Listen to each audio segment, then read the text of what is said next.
Donc, bonjour à tous. Réaction sur le veto donc des États-Unis, de Washington à l'ONU pour un cessez-le-feu entre Israël et Gaza.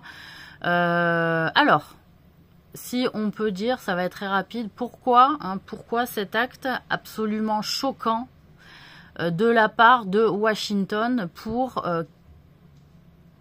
nous montrer ouvertement qu'il y a un soutien effectivement indéfectible à Israël de la part des États-Unis. Alors pourquoi? C'est le seul allié fort, Israël, à la politique américaine dans la région.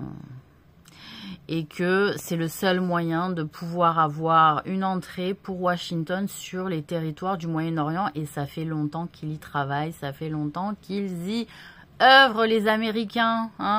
Ça fait longtemps qu'ils y œuvrent. Il y a eu la guerre en Irak, il y a eu la guerre en Afghanistan, il y a eu... il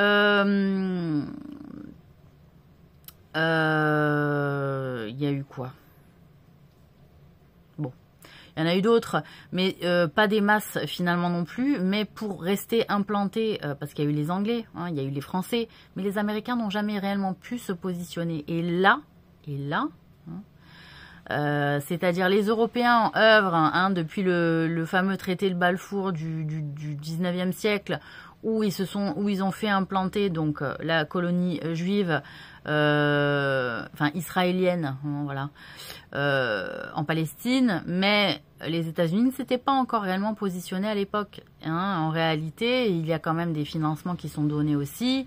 Et si Washington est toujours intéressé et est le seul à ne pas lâcher Israël, c'est qu'en réalité, ils veulent être présents sur le territoire du Moyen-Orient. Voilà. Parce qu'ils ne sont pas, comme je l'ai dit dans une autre vidéo, ils n'ont pas réellement de part en Afrique. Ils n'ont pas réellement pu se positionner en Afrique. Voilà. Du fait aussi de l'histoire de l'esclavage, faut le dire. Donc il y a un gros passif entre l'Afrique et les États-Unis. Mais le Moyen-Orient est un terrain monumental de jeu pour les Américains, qui donne sur l'Orient, qui donne aussi un point d'infiltration pour l'Asie, faut le dire, parce qu'en réalité, de l'autre côté du pays, il y a le Japon, mais avec qui c'est pareil, ça ne se passe pas forcément toujours, ça s'est pas toujours passé très bien depuis Hiroshima et Nagasaki, faut le dire. Donc voilà, et puis la Chine, où c'est quand même un pays à tendance, faut le dire, communiste, et que ils sont plutôt capitalistes, on va le dire, les États-Unis, qui a deux modèles qui se sont quand même vertement échaudés en termes de vision du monde. Donc voilà, il était. Alors, ce qui est étonnant quand même dans le modèle communiste, c'est que les gens demandaient un prélèvement sur leur salaire pour que le régime communiste puisse se mettre en place, subvenir aux besoins de la nation, etc. Mais nous, on appelle ça les impôts chez les capitalistes, vous voyez. Donc je me dis, bon, aussi, voilà, de quoi on parle exactement. Ça me fait toujours marrer, quoi, ce genre de petites sournoiseries, en disant, mais c'est la même chose, voilà. Donc, bon... c'est toujours pareil, c'est de manière à peut-être en donner l'impression qu'on en donne moins à l'État que ce qu'en réalité on doit leur donner. C'est étonnant. Bon, voilà, donc c'est tout. L'analyse politique, elle se fait très vite, c'est-à-dire il n'y a pas à en parler pendant des heures, c'est que les États-Unis veulent une place au Moyen-Orient. Et c'est pour ça qu'ils tiennent bon avec Israël, parce que c'est leur cheval de Troie. C'est leur cheval de Troie, voilà. Donc on va voir si le cheval de Troie tombe, et puis il va falloir aussi peut-être que les positions moyen-orientales des autres pays autour, face aux États-Unis, c'est compliqué de se positionner, on est bien d'accord, mais quand il y a un cheval de Troie, il y a un cheval de Troie aussi. Donc voilà, l'Iran s'est un peu positionné. Voilà, et il y a les Qatars qui ont été attaqués. Bon, je sais pas comment ça va finir, mais on arrive à ce fameux Armageddon hein, du storytelling qu'on nous a, qui a été porté jusqu'à maintenant. Donc on va voir l'issue finale hein, de comment ça va se passer.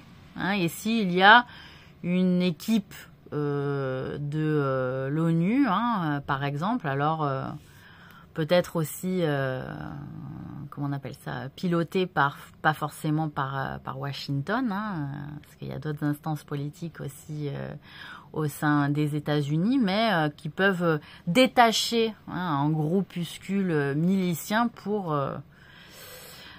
mettre en place une petite milice pour faire stopper le combat là-bas. Je sais pas, c'est une idée que je propose, c'est encore possible, tout est possible dans ce monde. Donc voilà, après c'est le courage, c'est aussi le positionnement, le choix des instances administratives et militaires aussi qui veulent se positionner et se détacher de la vision que les militaires ne s'impliquent pas en politique, hein, ça j'en connais bien, je connais bien le refrain, mais en réalité non, on a besoin aussi de militaires qui fassent un peu de politique parce qu'en réalité eux ils connaissent bien le terrain et savent bien ce qui se passe et que c'est les premiers à être en première ligne et à en payer le prix. Donc voilà. Moi, je suis pas forcément pour ce côté où les militaires, ils ont pas à faire de la politique.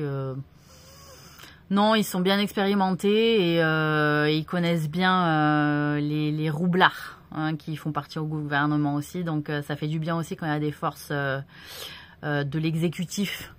Hein, moi, je les appelle comme ça. Ils font partie de l'exécutif. Mais l'exécutif qui exécute aussi au nom d'eux. Hein, au nom de principes moraux, de valeurs. Hein, c'est aussi comme ça qu'elle est portée l'armée. Donc voilà, c'est comme ça qu'elle se porte et c'est comme ça qu'elle survit l'armée, hein, au nom de principes et de valeurs morales. Ce que beaucoup ont tendance à oublier au détriment de notre dignité hein, en tant que population de nation. Voilà. Donc voilà, hein, moi je suis un peu pour les milices qui se détachent un petit peu du groupe politique et qui ont un peu plus de liberté, vous voyez, parce que sinon on va pas avoir d'issue et il est hors de question que ce soit Israël, un État tel qu'il est construit, ce sur quoi il se construit, sur encore du sang, des sacrifices, des enfants innocents et qui ne respecte rien de la politique internationale. Mais à quel moment en fait? À quel moment on se laisse comme ça brisé hein, par un État qui ne respecte rien et qui est soutenu par Washington. C'est honteux. Honteux. Voilà. Donc, j'ai lancé une idée. Hein.